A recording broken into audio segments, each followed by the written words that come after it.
Hello guys, nakapwesto na ako dito sa gilid, sa shadow. Ang hirap makapaggulo dun kasi may initan yung aking mobile. So mas maganda.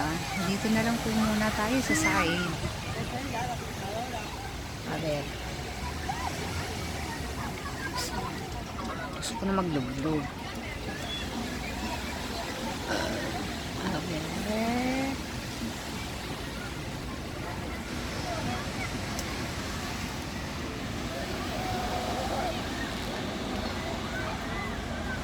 Sightseeing guys.